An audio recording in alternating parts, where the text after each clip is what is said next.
Que a graça e a paz do Senhor Jesus esteja inundando o coração de cada um, de cada uma.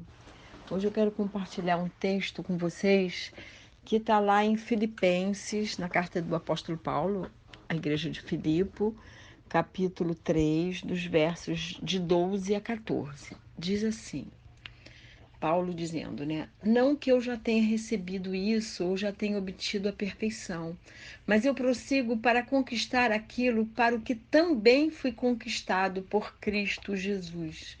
Irmãos, quanto a mim, não julgo havê-lo alcançado, mas uma coisa eu faço, esquecendo-me das coisas que ficam para trás e avançando para as que estão diante de mim, eu prossigo para o alvo, para o prêmio da soberana vocação de Deus em Cristo Jesus. Prosseguir para o alvo, para o prêmio da soberana vocação de Deus em Cristo Jesus. Prêmio todos nós queremos, mas pagar o preço para obtê-lo é mais difícil. Vivemos numa geração de comodismos, de facilidades e ninguém quer pagar nenhum preço por coisa alguma.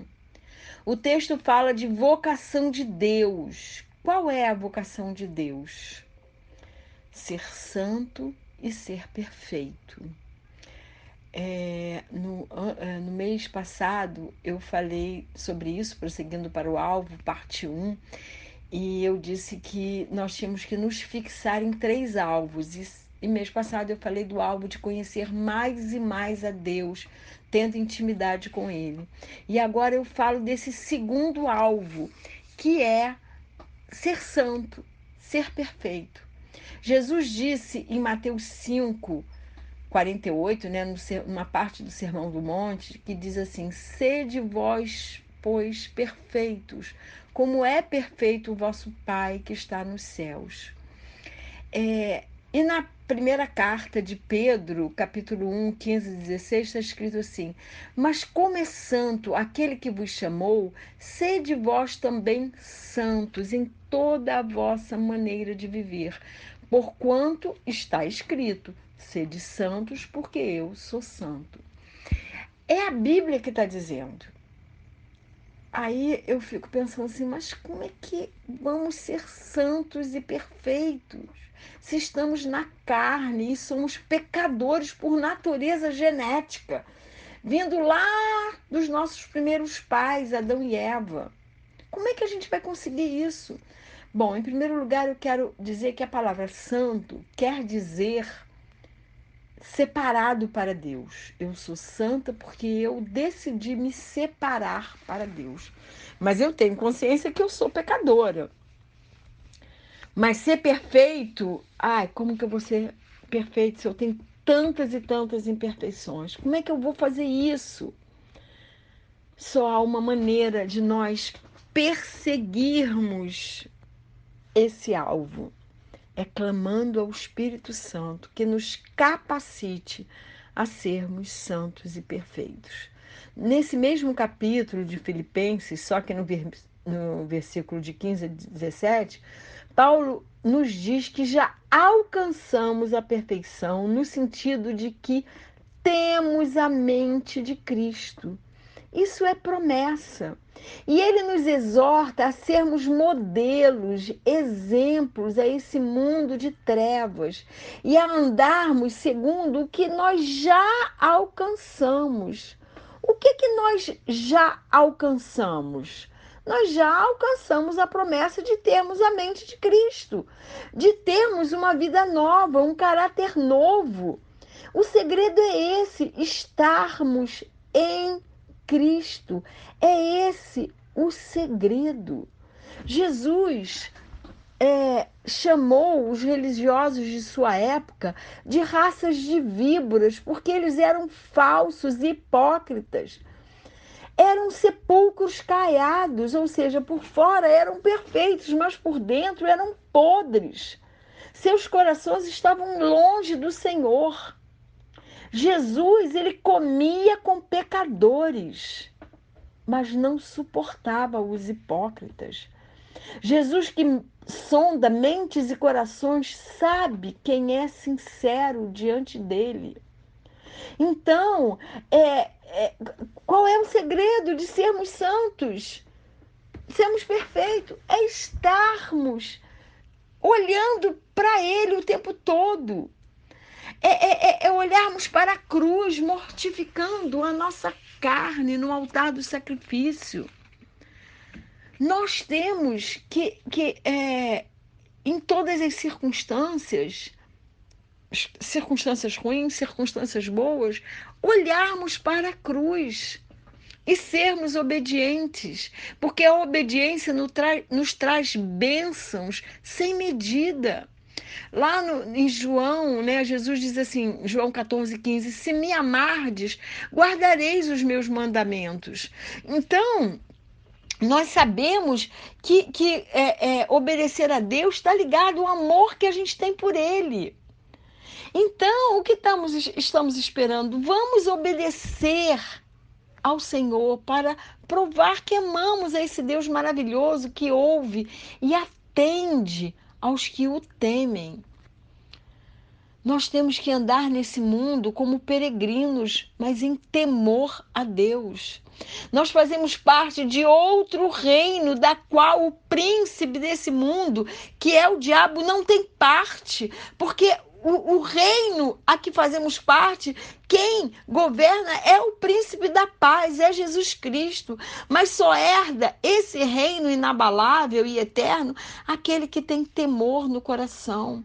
Temor a Deus. A quem teme a Deus Todo-Poderoso não vive uma vida vã, uma vida inútil. Quem teme ao Senhor tem consciência que foi resgatado por um alto e precioso sangue do nosso Cordeiro de Deus, que é Jesus Cristo. O preço que Jesus pagou foi alto demais para continuarmos a viver uma vida inútil, uma vida vã, uma vida onde a gente não olha para Deus.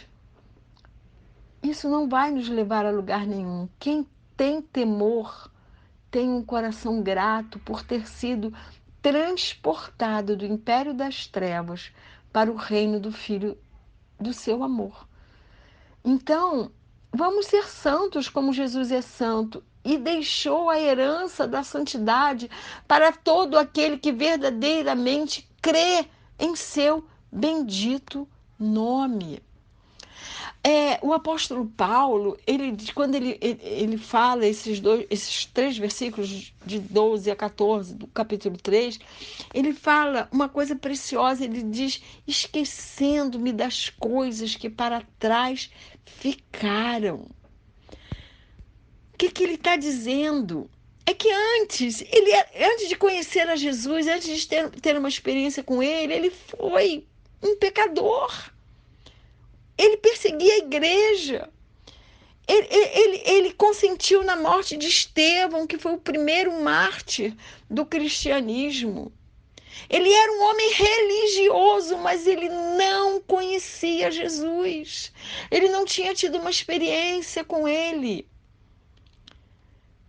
Nós só podemos ter a experiência de nos tornarmos... Porque o que aconteceu? Deus nos criou a sua imagem e semelhança. Mas esse mundo que jaz no maligno foi nos deformando e a nossa imagem foi se distanciando da imagem de Deus. Mas quando nós aceitamos Jesus como nosso único Senhor e suficiente Salvador, Ele vai nos transformando e nós a cada dia vamos nos tornando um pouquinho mais a imagem dele. Ou seja, a cada dia vamos sendo mais santos. É degrau por degrau, é de glória em glória. Hoje se fala muito em avivamento, mas não há avivamento sem santidade. Quem traz o avivamento para a igreja é o Espírito Santo. Se o Espírito é santo, ele vai avivar a igreja que é santa. Vai avivar a igreja que tem as mãos limpas, que tem um coração puro, que não entrega sua alma à falsidade, que não jura dolosamente. Ele vai avivar a igreja que esquece das coisas que para trás ficaram. Sejam pecados, sejam traumas, vai deixar para trás, para prosseguirem para o alvo, para o prêmio da soberana vocação de Deus em Cristo Jesus.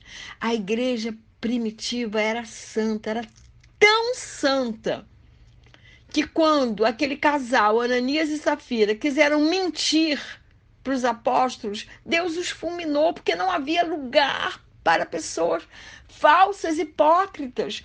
Por isso o Espírito Santo trazia a cada dia um avivamento a essa igreja primitiva, porque santidade gera avivamento. Se queremos o avivamento, sejamos uma igreja santa. Santa, poderosa e cheia da unção para curar, libertar e salvar os perdidos através das nossas atitudes. Eu encorajo a todos vocês, a todas vocês, eu encorajo a mim mesma, nesse ano que se inicia, a não olharmos mais para as circunstâncias, para não olharmos mais para as coisas que ficaram para trás, e sim olharmos para o nosso alvo, que é Jesus Cristo. E o primeiro alvo que eu falei mês passado era conhecer mais e mais a Deus, a ter vida com Ele. E esse segundo alvo, que é ser santo, como Jesus é santo, a nos tornarmos mais e mais a sua imagem e semelhança, para depois de todas as provações e tentações, recebermos o nosso prêmio, que já nos está reservado. A nossa coroa já está reservada para nós, mas nós temos que olhar para o nosso autor e consumador da nossa fé, que é Jesus Cristo. Em todos os momentos de provações, de tentações, vamos olhar para Jesus. Ele vai nos capacitar a seguirmos o caminho da santidade. Não é fácil, meu irmão, não é fácil, minha irmã, porque vivemos nesse corpo mortal, vivemos nesse mundo que jaz no maligno, mas é possível perseguir esse alvo, é possível olharmos para Jesus e pedir: Senhor, me ajuda, me capacita a te agradar o teu coração, a seguirmos para esse alvo de sermos santos e santas, como o Senhor é santo. Vamos olhar para Jesus, vamos fixar o nosso olhar nele e não nas circunstâncias. Vamos mortificar a nossa carne, não darmos vazão à nossa carne que tende para o pecado. Lá em Hebreus diz: o pecado que tenazmente nos assedia, ele nos assedia mesmo. Mas vamos olhar para o nosso Senhor, porque é Ele que vai nos capacitar a sermos santos, é Ele que vai nos transformar de glória em glória. Essa é minha oração para mim, nesse ano que se inicia. Essa é a minha oração para cada um de vocês, para cada uma de vocês. E que o Senhor nos abençoe e nos guarde, que o Senhor faça resplandecer o seu rosto sobre cada um de nós e que Ele tenha misericórdia de nós, que sobre nós Ele levante o seu rosto e nos dê a paz.